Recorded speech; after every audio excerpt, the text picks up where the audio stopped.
Muy buenas noches y bienvenidos a Por Cuerda Separada. Yo soy Ruth Sánchez. Yo soy Rodolfo Villalobos. Y en esta ocasión vamos a continuar con la serie que hemos estado tocando sobre derechos humanos. Nos toca hablar sobre el artículo 2 de nuestra Constitución. Este artículo tiene una historia curiosa. Su texto original contenía exclusivamente la prohibición de la esclavitud. Ese era su texto original, ese se desarrolló hasta mediados de los 90, cuando derivado de las insurrecciones armadas de los pueblos indígenas en Chiapas, se llega a una serie de acuerdos, sobre todo ya hasta el año 2000, en los cuales se buscaba el reconocimiento a los grupos indígenas. Y entonces hubo que establecer a nivel constitucional una serie de elementos para reconocer a los grupos indígenas como componentes sociales y que tenían una serie de derechos propios, o más que sus propios, una serie de elementos que van a ser reconocidos como parte esencial de su cultura y su sistema jurídico interno, creando subsistemas jurídicos para cada una de las etnias en función de cada una cuenta con una modalidad distinta. Eso se da básicamente después de los acuerdos de San Andrés y eso formaliza ya a principios de este milenio. Este artículo 2 tiene un solo derecho humano. Hay que ser bien concretos, porque pareciera que tiene muchos derechos humanos. No, tiene un solo derecho humano, uno nada más, que es una derivación del derecho a la igualdad. ¿Sí? Okay. Si recordamos, los derechos a la igualdad conllevan a que todos tenemos los mismos derechos y todos tenemos las mismas obligaciones, que debemos ser tratados jurídicamente de la misma manera. Sin embargo, la igualdad, desde un punto de vista también jurídico, lo podemos dividir en dos grandes vertientes, la conmutativa y la distributiva. En la conmutativa es establecer esquemas de no discriminación, es decir, tratemos igual a los iguales. Sin embargo, hay unos más iguales que otros en la escuela, ¿no? Y que por cuestiones históricas, sociales, económicas, culturales tienen un mayor acceso a posibilidades de desarrollo y se ven menos limitados o afectados en elegir sus derechos que los sectores poblacionales. Y otros sectores que viceversa, ¿no? A momento de que se encuentran bajo ciertas circunstancias, ven cierto atraso con respecto a otros grupos sociales. Y entonces el Estado no puede tratar igual a estos dos grupos que son evidentemente desiguales, porque lo que está haciendo es acentuar la desigualdad y acrecentar la desigualdad. Entonces surge este concepto de justicia distributiva o de justicia social, cuya finalidad es buscar la realización plena de la igualdad, buscando otorgarle al grupo social que es desprotegido o que está vulnerable, exacto, ciertas herramientas o ciertas facilidades para que pueda acceder a los mismos beneficios o privilegios, ahora está muy de moda llamarlos así, que tiene el grupo social predominante. Que va un poco más adelantado, digamos. Así es. Entonces, lo que estamos hablando es que contiene un derecho a la igualdad a través del mecanismo de la igualdad distributiva o de justicia social en la búsqueda de justicia distributiva o social, en la búsqueda de darle facilidades a las etnias indígenas para que tengan un pleno desarrollo. Entonces, no los discrimines nada más por su condición, por su origen. Más que no discriminarlos, porque ellos estarían en el artículo primero, es no te voy a discriminar, pero y te voy a dar un plus para que puedas avanzar, porque si te trato igual que a los demás, entonces en efecto te estoy discriminando de una manera indirecta. Okay. Entonces se le otorga una serie de facultades y de ahí surge una serie de derechos, conocemos como derechos indígenas, pero no son en sí mismos derechos humanos. El derecho humano es el derecho a la igualdad del pueblo indígena, y eso se va a lograr, y ahí hay que distinguir. Una cosa es el derecho, otra cosa es el mecanismo con el cual voy a lograr el pleno ejercicio o disfrute de ese derecho, que son una serie de derechos secundarios, pero no necesariamente tiene carácter de ser un derecho humano. ¿Por qué? Son herramientas, digamos, nada más para que la gente pueda tener acceso a ejercer a ese pleno derecho a la igualdad. Se convierte en un mecanismo de medio para alcanzar un fin. ¿Y cuál es el fin? La igualdad. Ahora, estos derechos tienen el carácter de ser acciones afirmativas o también llamadas discriminación positiva. Como yo reconozco que te encuentras en una posición vulnerable, una posición atrasada respecto a tu grupo social, yo Estado tengo que otorgarte una serie de instrumentos que en apariencia están discriminando al otro grupo social, al grupo social predominante. ¿Por qué? Porque esos derechos son, diríamos, ventajas que tendría el grupo social vulnerable respecto a los restos de grupos sociales. En la forma de libertades un poco más amplias, de menos requisitos, de apoyos sociales, de apoyos de carácter jurídico-administrativo para algún tipo de trámite, en fin, circunstancias que el grupo social dominante no goza o no puede disfrutar, sino que tiene que sujetarse a otros requisitos quizá más estrictos, a diferencia de este grupo social vulnerable. Entonces, todos esos derechos contemplados en el artículo 2 es el núcleo duro del derecho indígena, y digo núcleo duro porque no puede otorgársele menos derechos que esos. Sin embargo, no son propiamente dicho derechos humanos. El derecho humano es el derecho a la igualdad.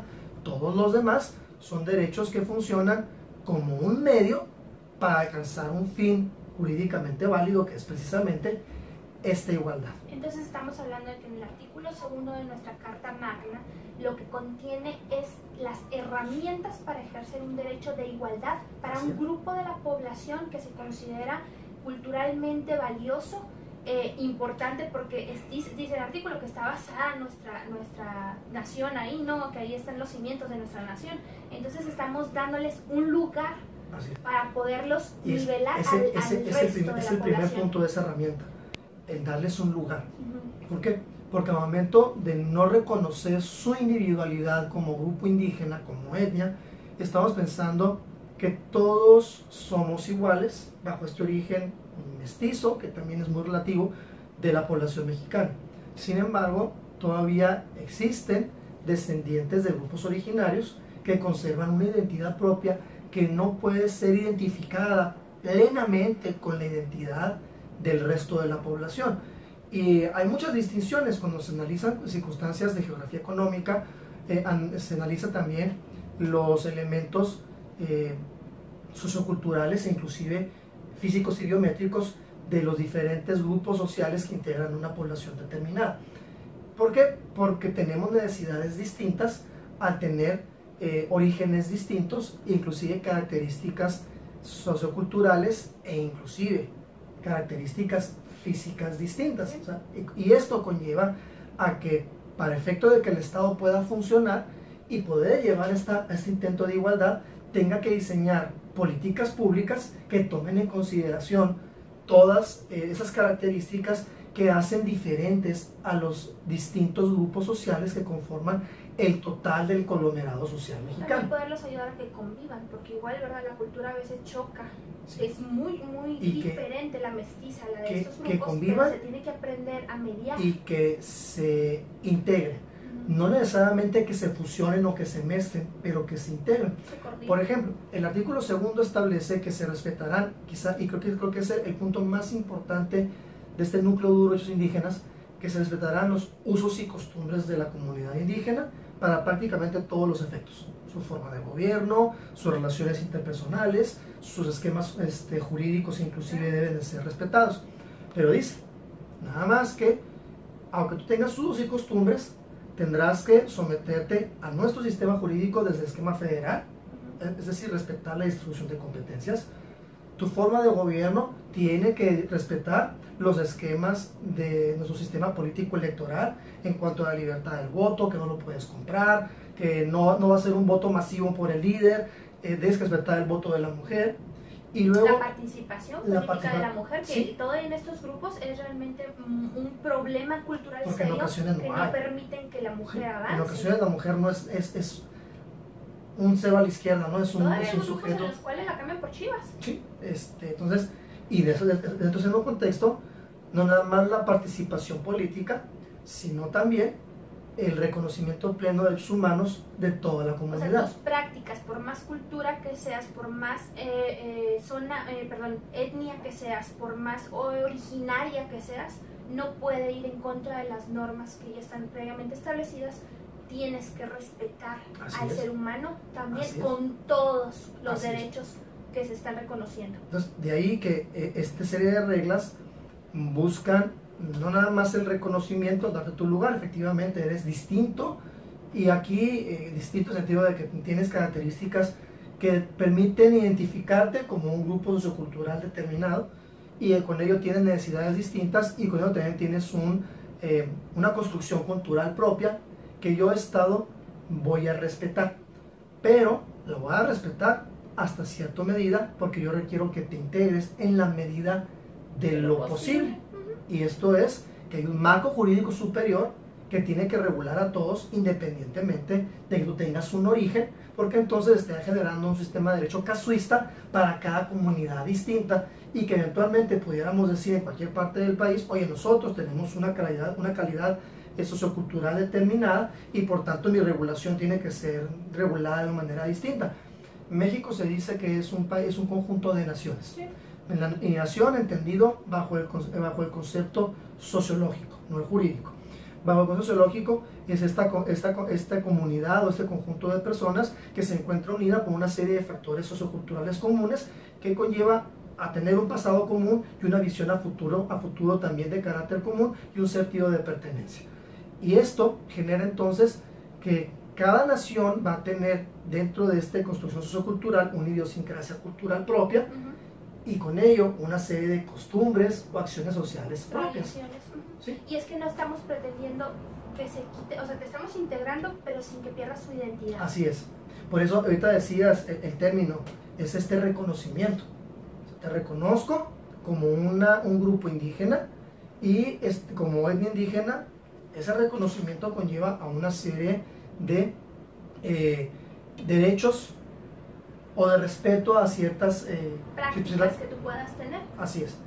Pero ese reconocimiento no nada más lo hago en el sentido de, es un pueblo indígena, sino que como pueblo indígena eres parte constitutiva de mi población. Y de hecho así empieza el artículo 2, o sea, que se reconoce que la nación es pluricultural y que se encuentra sustentada en las diferentes poblaciones indígenas que son originarios o que son descendientes de los pueblos originarios previos a la colonia, previos a la conquista.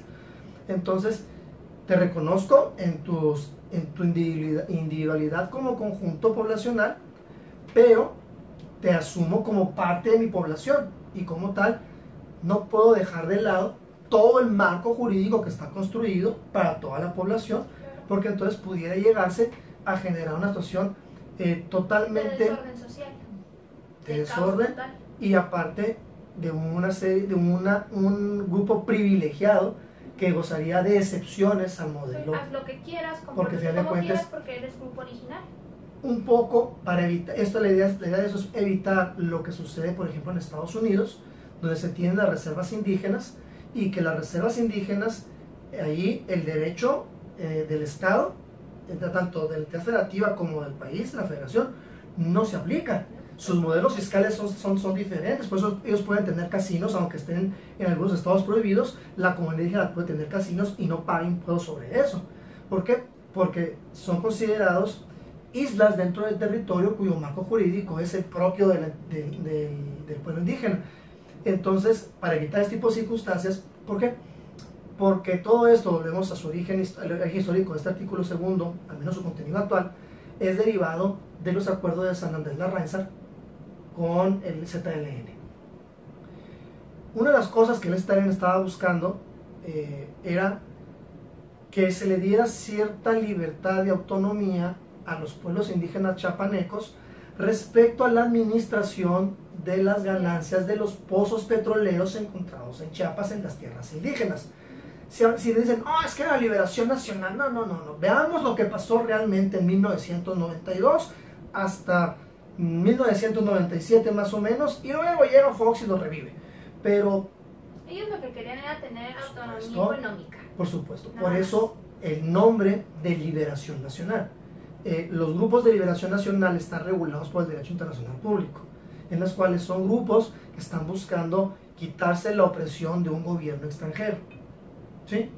Por eso no es un grupo de liberación Porque nacional aquí no había un gobierno extranjero que los estuviera oprimiendo. a nadie. Ellos jugaban con la idea de, claro que es extranjero, porque no somos originarios, ustedes llegaron después. No eso funciona lo así. debiste haber peleado en la colonia. ¿Y por qué utilizaba el término de liberación nacional? Un paréntesis. Porque en el modelo internacional, un grupo armado de carácter o que sea reconocido como de liberación nacional, sí puede ser apoyado por gobiernos extranjeros, tanto económicamente como por logística, como militarmente. Si no se da este reconocimiento, entonces se convierte en un grupo insurrecto o beligerante. En este caso será un grupo insurrecto. La diferencia es el dominio que se puede tener dentro de una población, dentro de un territorio. Esta ley tiene un dominio muy pequeño, entonces será un grupo insurrecto. En el caso de la insurrección o la beligerancia, desde el punto de vista del derecho internacional público, estos grupos conllevan la obligación de cualquier Estado tercero a declararse neutral. Y decir, yo no apoyo ni al beligerante o al insurrecto, ni tampoco voy a apoyar al Estado. Eso es un problema interno, arréglate tú con tu gobierno. Así es. Entonces, por eso se pusieron de liberación nacional. O sea, el que lo hizo sabía derecho internacional público. No era un indígena aislado batallando por sobrevivir. Conocía el mecanismo y estaba buscando ser reconocido, nada más que nunca se reconoció como tal. Bueno, ¿qué hubiera pasado si se hubiera logrado un modelo indigenista similar al norteamericano? Pues los estados que tienen esas indígenas hubieran tenido sus islas en los lugares donde hubieran vivido los indígenas. Pero eso es también un poco como discriminarlos de alguna manera, ¿no? Porque los estás supuesto, aislando. Ok, sí, consérvate allá, tú no te metes conmigo, yo no me meto contigo. Por supuesto. Pero es una forma también como de pintar mi raya, eres diferente a mí. Por supuesto. Mientras que se permite que tú, y lo hemos visto, creo que ¿no? fomentaría inclusive la posición discriminatoria de decir, ¿Sí? ah, no, tú te quedaste a tu isla, pues y ahorita creo que México ha sido un país muy atinado, muy sabio en decir, es más, si tú no quieres vivir como indígena, si tú no quieres mantener tu idioma, si tú no quieres, o bueno, tus dialectos, si tú no quieres vivir con esas culturas, salte de ahí, intégrate a la sociedad, o sea, y lo puedes ver como cualquier otra persona, ni siquiera te tienes que andar vistiendo, o sea, ha sido México muy respetuoso de decir, si quieres quedarte, quédate, y si te quieres salir, y en ese caso entonces, si te sales de la comunidad indígena, te aplico la no discriminación, ¿sí? Pero de manera, de la parte conmutativa de decir, te voy a tratar igual, y no me vengas a decir, es que yo soy indígena. No, si ya quieres jugar con las reglas, vas a jugar con las reglas completas, con los beneficios y con los riesgos que tienen estas reglas. Y decía ahorita, estos beneficios que se otorgan en el artículo 2 como el núcleo duro de derechos indígenas, tampoco son una ocurrencia del Estado mexicano. Vamos a encontrar derivado de la firma de varios tratados internacionales. El derecho indígena es considerado como núcleo, como grupo, como ejemplo, en la parte general, como un derecho humano llamado de tercera generación, derecho de los pueblos o derechos de convivencia, y se entienden como derechos difusos destinados a grupos colectivos que posiblemente no puedan ser identificados, de decir, ah, estos son estos, no, es en lo general. Pero esos derechos tienen el carácter de ser generalmente una estructura, una herramienta para lograr un derecho de primera generación, como es el caso de la igualdad. Estos derechos, cuando se trata de discriminaciones positivas o bien acciones afirmativas, tienen una característica que es que generalmente se nos olvida, que son de carácter temporal, de carácter proporcional y de carácter progresivo. Toda figura de esta naturaleza, como serían los derechos de los indígenas, derechos especiales para mujeres, derechos especiales para ancianos, derechos especiales para algún grupo social como los negros, por ejemplo, tiene el carácter de ser, sí, te voy a discriminar de manera positiva, te voy a dar ventajas, pero esas ventajas, como son un instrumento para que alcances la plena igualdad, no pueden ser para siempre. Entonces, primero, son temporales. Segundo, tienen que ser proporcionales, es decir, la medida tiene que ser proporcional a la desigualdad para que tú alcances la meta de un pleno ejercicio de igualdad.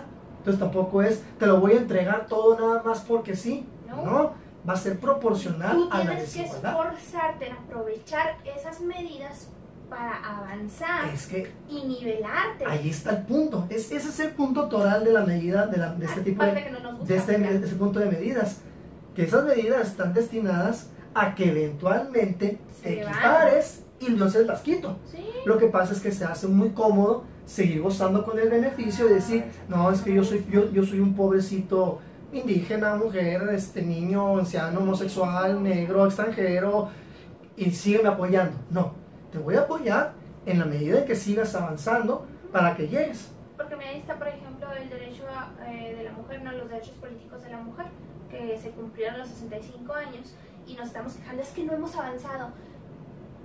Pues no has avanzado, o sea, porque los derechos los has ido teniendo, los tenemos plenos y sigues peleando por más derechos que te ayuden supuestamente a nivelarte, pero no estás dispuesta a pelear por esos derechos. Entonces tenemos lo mismo con los grupos étnicos. Y sucede con todos esos grupos minoritarios, esos grupos vulnerables, que cuando en el ejercicio de todas estas ventajas alcanzan cierto nivel de igualdad, no les gusta. No, y luego lo tienes que, ya no estamos buscando la igualdad, estamos buscando ponernos por encima. Como los ejemplos que yo te he dado, tuve compañeros rarámuris en la escuela y nomás no les gustaba una calificación o nomás tenían que estudiar y se quejaban y el peligro del maestro era el que se había perjudicado porque soy indígena. A ver, no, espérate. Yo tuve un alumno de ascendencia indígena, notoriamente indígena, y lo reprobé.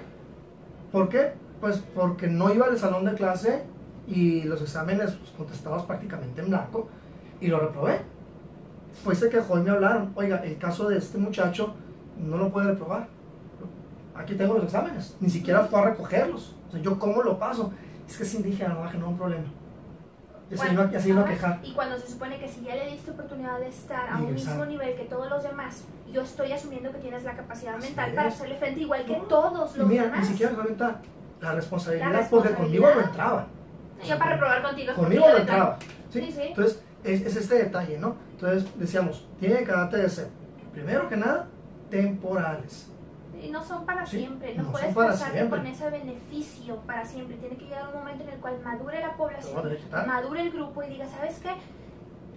O me pongo las pilas, o ¿sabes qué? Quítamelo y sigo viviendo como a mí se me da gana, o sea, y no me tratas diferente y no me ayudas. Pero como siempre, en la población se le olvida que cuando se le da un beneficio, no es para siempre, es para que alcances cierta meta y una vez cuando la alcances te la voy a quitar. Y fíjate qué complicado, porque también nos volvemos en esa comodidad. No estamos buscando superarnos. O sea, no le estás dando herramientas a la gente para decir, muévete, cuarto, o sea, eso se te va a quitar, necesito que te apures, necesito que te niveles, necesito que avances, porque sigue siendo muy cómodo. Me tienes así en un huequito y yo sigo protegiéndome con mi condición y yo no hago nada. Y tú tienes la obligación, porque luego se vuelve como si fuera una carga para el resto de la población, y tristemente esas cargas para la población, que era lo que en algún momento teníamos una discusión también con una amiga que defendía mucho que hay que seguirles dando, y yo decía, pero espérate, o sea, esos rezagos nos cargan a todos. Claro. O sea, qué padre que tengan su cultura, qué padre que tengan su desarrollo, qué padre que tengan todo lo que tú gustes y quieras, pero son una carga. Son una carga para la población. Porque al final de cuentas les entregas beneficios que no quieren soltar. Los beneficios tienen costos económicos, sociales, jurídicos, de todo tipo, y no quieren soltarlo y no quieren buscar avanzar. ¿No? Porque puedes avanzar dentro de tu misma condición indígena. Claro. Vemos de nuevo en Estados Unidos. ¿Qué pasa con la indígena? Ellos avanzaron y pusieron sus casinos, destilan licor, hay reservaciones con una cantidad de dinero impresionante. Y ellos avanzaron. Sí, porque dices, ok, tú quieres seguir portando tu vestimenta tradicional, chido por ti, pero si estás en la ciudad estudiando una carrera, yo espero que tengas el nivel de ese profesionista. Claro, porque no te voy a regalar el título nada más porque y no te voy a discriminar porque vienes en guaraches, o porque vienes con un velo, o porque vienes con lo que sea que traigas. Aquí encontramos el problema de discriminación por una cosa cultural de los que no somos indígenas, que tendemos a ser racistas o discriminatorios, y que me diga que no, yo no soy, me está contando una mentira. Todos tenemos algunos más que otros, algunos muy marcados, otros radicales, inclusive decir son menos, pero claro que distinguimos a que es diferente, y nos guste o no, acabamos haciendo un trato diferenciado. Lo ideal es que no lo hiciéramos, pero todos lo hacen, el que no lo hace me está contando mentira. Como dijo el pastor, no te cases con el primero que sale ahí enfrente de tu casa. Yo ponía el ejemplo en una clase que me decía una muchacha, yo no soy discriminadora, le decía, muy sencillo, usted le ponen enfrente a Chris Evans y le ponen enfrente a Diego Luna y a quien escoge. Y me dijo, no, pero es que ¿por qué me pone uno feo? Pues ahí está. Está discriminando. Está discriminando. Discriminar, ¿no? Tenemos que entender que discriminar es elegir. Es una distinción. Es elegir. Sí. Ahora, estos derechos que son el derecho indígena, volvemos, no son propiamente un derecho humano, son un instrumento para llegar al fin de la igualdad y por tanto tienen este carácter de ser temporales, de ser de carácter progresivo y tener el carácter de ser proporcionales a lo que se está buscando, lo que genera eventualmente que esos derechos tendrán que desaparecer y por eso no son derechos humanos, porque el derecho humano No una vez desaparece. otorgado ya no te lo puedo quitar, Es inherente al ser humano. pero Va todos los siempre. instrumentos y herramientas para que llegues al derecho humano, esos sí los puedo limitar, Claro. porque no son propiamente un derecho, son una figura que tiene la finalidad de alcanzar y por lo pronto lo considero derecho. En tanto yo no alcance la finalidad, tengo que mantenerlo porque es necesario. Pero una vez que alcance la finalidad, ¿sabes qué? Yo lo quito y lo desaparezco. ¿Por qué? Porque ya logré una plena igualdad. Lo que pasa es que también para los grupos políticos o para los gobiernos resulta cómodo tenerlos así. Y las mismas comunidades se manejan ciertas políticas que me conviene que me sigan apoyando, que me sigan soltando el recurso, me sigo manteniendo aquí con la cabecita Es agachada. inclusive rentable. Ajá, porque a mí me conviene, en lugar de crecer, en lugar de soltarme, tú échale, síguele gobierno, papi, gobierno, síguele echando. Esto fue por cuerda separada, el artículo 2 de nuestra Constitución. Déjanos tus comentarios, ponle me gusta o no me gusta, comparte la publicación y recuerda que vamos a continuar con los siguientes derechos humanos, vamos a estar en esta serie y nos sintonizamos ya hasta el próximo miércoles.